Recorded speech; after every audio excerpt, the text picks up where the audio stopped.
అస్సలాము అలైకుం హాయ్ అండి. ఇంకా ఈరోజు అయితే బ్లౌజ్ కటింగ్ అయితే చూసేయండి ఓకేనా. ఇప్పుడు ఫస్ట్ మనము లైనింగ్ అయితే తీసుకున్నానండి. లైనింగ్ ఫోల్డింగ్ చేసుకొని ఫోల్డింగ్ ఉండేది మన వైపుకి అయితే ఉండాలండి. ఇలా చూడండి మధ్యలోకి బ్యాక్ సైడ్ మధ్యలోకి పట్టుకొని ఫోల్డింగ్ చేయాలండి. మధ్యలోకి ఫోల్డింగ్ చేసి ఈ విధంగా లూజ్ అయితే చూసుకోవాలండి. బ్లౌజ్ లూజ్ చూసుకోవాలండి. చూస్తున్నారు కదా, ఈ విధంగా ఫోల్డింగ్ చేసి మనం బ్లౌజ్ లూజ్ అయితే చూసుకోవాలండి. ఇంకా మనకు ఎగస్ట్రా ఖర్చుతో ఏం పని లేదండి, ఇందులోనే మొత్తం వచ్చేస్తుంది ఓకేనా. బ్యాక్ సైడ్ డాట్స్ ఇంకా మన ఖర్చు క్లాత్ మొత్తం ఇందులోనే వచ్చేస్తుందండి. ఈ మార్కింగ్లోనే మనకు మొత్తం వచ్చేస్తుంది. ఆ తర్వాత చూడండి కింది సైడ్ మనము ఒక ½ ఇంచు హెమ్మింగ్ పట్టి కోసం అయితే మార్కింగ్ చేసుకోవాలండి ఓకేనా. ఈ విధంగా మార్కింగ్ చేసుకున్న తర్వాత ఇప్పుడు మనము బ్లౌజ్ పొడవు అయితే చూసుకోవాలండి. చూడండి బ్యాక్ సైడ్ మనము ఆల్తీ బ్లౌజ్కు బ్యాక్ సైడ్ ఈ విధంగా షోల్డర్ దగ్గర నుంచి కింది దాటి వరకు పట్టుకొని బ్లౌజ్ పొడవు అయితే చూసుకోవాలండి. చూడండి మళ్ళీ చూపిస్తాను. ఈ విధంగా బ్లౌజ్ పొడవు అయితే చూసుకోవాలండి. కరెక్ట్గా ఇక్కడికైతే వచ్చింది. ఇప్పుడు మనం ఒక ½ ఇంచు ఎగస్ట్రా మార్కింగ్ అయితే వేసుకోవాలండి. చూడండి ఈ విధంగా ఒక ఖర్చుకు మనం పైన షోల్డర్ జాయిన్ చేసేదానికి ఒక ½ ఇంచు మనము ఎగస్ట్రా మార్కింగ్ అయితే ఈ విధంగా అయితే మార్కింగ్ చేసుకోవాలండి ఓకేనా. తర్వాత వచ్చేసి మనము ఆల్తీ బ్లౌజ్కు ఫోల్డింగ్ చేసి మనం లైనింగ్ పైన అయితే వేసుకోవాలండి. ఫోల్డింగ్ వచ్చేసి మనకు బ్యాక్ పార్ట్ పైకి వచ్చే విధంగా చూసుకోవాలండి. ఆ తర్వాత నెక్ ఎడల్పు దగ్గర ఒక మార్కింగ్, పొడుగు దగ్గర ఒక మార్కింగ్ అయితే వేసుకోవాలండి. తర్వాత వచ్చేసి చూడండి షోల్డర్ కోసం అయితే మార్కింగ్ చేయాలండి. షోల్డర్ కోసం అయితే షోల్డర్ ఎంత వస్తుందో చూసుకొని అటు సైడ్ ఇటు సైడ్ ఖర్చుకు అయితే మార్కింగ్ చేసుకోవాలండి. ఆ తర్వాత చూడండి సంఘ భాగంలో మన కుట్టు ఎక్కడికి వస్తుందో చూసుకొని ఒక ½ ఇంచు పైగా అయితే మార్కింగ్ చేసుకోవాలండి ఓకేనా. ఈ విధంగా అయితే మార్కింగ్ చేసుకోవాలండి. మార్కింగ్ చేసుకున్న తర్వాత నెక్ దగ్గర వచ్చేసి ఇలా స్ట్రైట్గా ఒక లైన్ అయితే మార్కింగ్ చేసేయండి. అలాగే అడ్డంగా ఒక లైన్ మార్కింగ్ చేసేయండి. ఇంకా మీకు నచ్చిన షేప్ అయితే మార్కింగ్ చేయండి. నేనైతే రౌండ్ షేప్ కటింగ్ చేస్తున్నా. చూడండి మనకు బ్లౌజులకు ఎక్కువ మనకు డైలీ ఇది వచ్చేసి కాటన్ బ్లౌజ్ అండి, అందుకని చెప్పేసి నేను రౌండ్ నెక్ అయితే కటింగ్ చేస్తున్నాను. తర్వాత వచ్చేసి ఇంకా సంఘ భాగంలో ఈ విధంగా మనము రౌండ్ షేప్ అయితే మార్కింగ్ చేసేయాలండి. చూస్తున్నారు కదా, ఈ విధంగా అయితే మార్కింగ్ చేయాలండి. ఇంకా ఈ మార్కింగ్ ఎలా అయితే వేసుకున్నామో అదే విధంగా ఇంకా కటింగ్ అయితే చేసేయండి ఓకేనా. ఇంకా కటింగ్ చేసిన తర్వాత ఒకవైపు బ్యాక్ పార్ట్ తీసిన తర్వాత ఇంకొక వైపు వచ్చేసి మనం హ్యాండ్ కటింగ్ అయితే చేయాలండి. హ్యాండ్ కటింగ్ కోసం అయితే చూడండి ఈ విధంగా 4 ఫోల్డింగ్ అయితే చేసుకోవాలండి. 4 ఫోల్డింగ్ చేసుకొని నీట్గా సర్దుకోండి. అలాగే ఇటు సైడ్ చూడండి మనకు క్లాత్ అనేది హెచ్చు తగ్గులు వచ్చిందండి.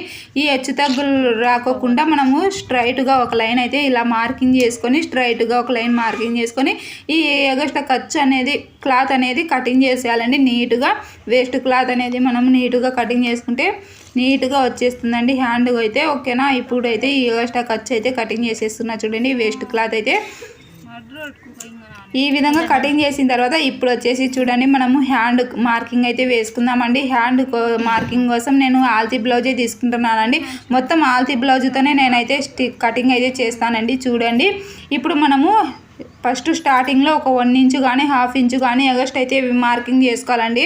ఇంకా ఆ తర్వాత హ్యాండ్ ఎక్కడికి వస్తుందో చూసుకొని ఒక ½ ఇంచు ఎగస్ట్ ఖర్చుకు అయితే మార్కింగ్ చేసుకోవాలండి. ఆ తర్వాత ఇక్కడ సైడ్ జాయింట్ ఖర్చు ఎంత కావాలో అంత మనం సైడ్ ఖర్చు అయితే వదులుకొని ఈ విధంగా హ్యాండ్ షేప్ అయితే మార్కింగ్ చేసుకోవాలండి. ఈ విధంగా మార్కింగ్ చేసుకొని ఇంకా కటింగ్ అయితే చేసేయండి. చాలా అంటే చాలా సింపుల్ అండి హ్యాండ్ కటింగ్ని. చూశారు కదా వీడియోలో ఎంత సింపుల్గా నేను చూపించాను. 2 మార్కింగ్ అండి మనకు అంతే. హ్యాండ్ కటింగ్ కోసం 2 మార్కింగ్ చేసుకుంటే సరిపోతుంది.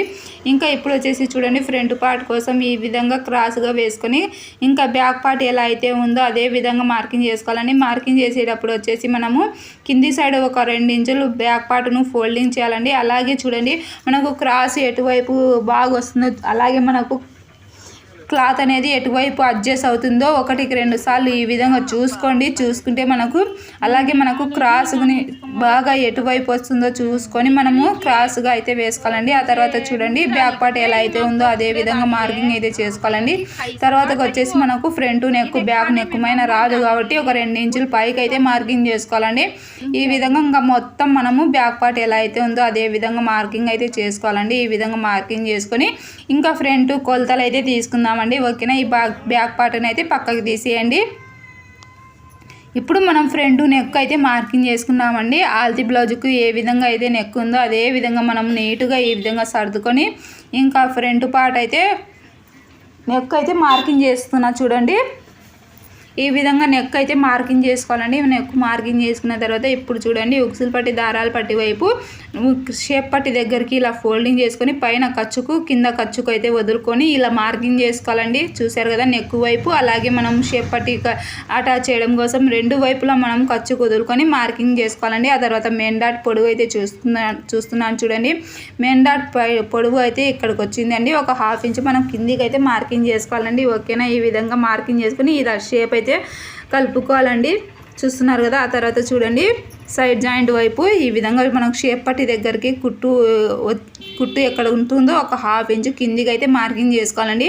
ఇంకా ఈ విధంగా మనము షేప్ అయితే కలుపుకోవాలండి. చూడండి వీడియోలో చూపించే విధంగా ఈ విధంగా షేప్ అయితే కలుపుకొని ఇంకా మొత్తం మనం ఫ్రంట్ పార్ట్ అయితే కటింగ్ చేసుకుంటే మనకు ఇంకా బ్లౌజ్ అనేది వచ్చేసినట్టేనండి. చూసారు కదా, ఈ విధంగా చాలా అంటే చాలా సింపుల్గా మనం బ్లౌజ్ కటింగ్ అయితే చేసుకోవచ్చండి. ఇంకా మెయిన్ డాట్ కోసం ఒక ఖర్చు, ఉక్సులు పట్టి దారాలు పట్టి వైపు ఒక ఖర్చు అయితే వేసుకోవాలండి. ఇంకా లోత్ అయితే నేను స్టిచ్ చేసేటప్పుడే లోత్ అయితే తీస్తానండి. ఓకేనా, ఇప్పుడైతే నేను ఇంకా మీకు షేప్ పట్టుకుని కటింగ్ అయితే చూపిస్తాను చూడండి. ఈ విధంగా మనము షేప్ పట్టి కోసం అయితే నేను అందాజుగా అయితే చూపిస్తున్నానండి. చూడండి, లేదంటే మీరు మనము ఉక్సులు పట్టి దారాలు పట్టి వైపు వచ్చేసి 3.5 పెట్టుకోవాలండి. అలాగే సైడ్ జాయింట్ వైపు వచ్చేసి 2.5 పెట్టుకొని షేప్ అయితే మార్కింగ్ చేసుకుంటే మనకు పర్ఫెక్ట్గా వస్తుందండి. నేనైతే ఇలా అందాజుగా మార్కింగ్ చేసుకొని కటింగ్ అయితే చేస్తానండి. ఈ విధంగా మనకు షేప్ పట్టి షేప్ వచ్చే విధంగా మార్కింగ్ చేసుకోండి.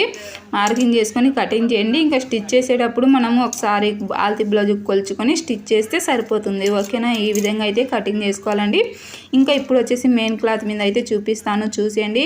చూడండి ఈ విధంగా అయితే మనకు వస్తుందండి. ఫ్రంట్ పార్ట్కి అయితే చూసారు కదా, ఈ విధంగా అయితే వచ్చేస్తుందండి.